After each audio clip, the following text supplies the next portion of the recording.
آزمون ولایتی مامادایه بهترین سال 2025 با اقدام اساسیاسیون ملی مامادایه‌های جمهوری تاجیکستان و دستگیری تکنیکی و مالیوی وزارت تندرستی و حفظ اجتماعی اهالی، اینچنین شریکان رشد یعنی تشکیلات‌های بین الخلقی و غیر دولتی روی کار آمده، نمایندگان همه 18 شهر و ناحیه‌ها در آن شرکت ورزیدند.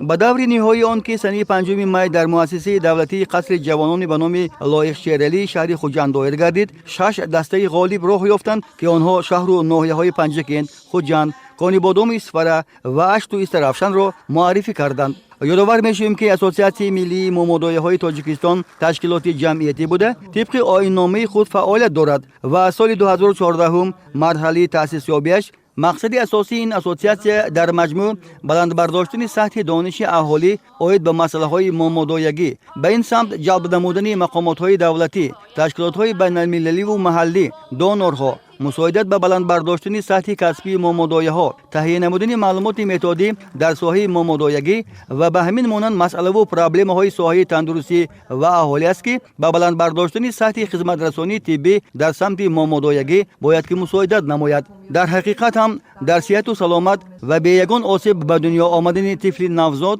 مسئولیت بزرگ بر دوش مامادایه یا به اصطلاح اکوشرکه واگذار است. فقط دانستن کسب خود و تجربه کافی امکان می‌دهد که کودک نوزاد به یگان آسیب به دنیا آمده باعث خرسندی اهل عائله گردد. برگزاری چنین آزمون‌ها البته امکان می‌دهد که مامادایه‌ها سطح دانش و ملکه کسبی خود را صقل دهند، بین همکسبان خود از شهر و ناحیه‌های دیگر دوستی و همکاری را به راه مانند و مهمیت کسب خود را احساس کرده روحیه افتخار و فرحمندی آنها را فرا گیرد.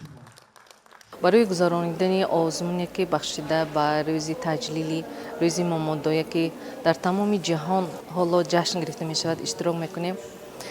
مامادایه جهان از حالا از پیشینه هم بیشتر نیاز دارد به مامادایه، چون که مامادایه این قوه توانایی می باشد که تمام قوتش را، دل و جانش را به کار و فعالیت خود بخشیده است بهر سالمی مادر و کودک. مامادایه این چشم و گوش طبیب است. هر گونه عوارضی که به عمل می آید، این یاریه که تا آمدن طبیب می رساند، این مامادایه می باشد.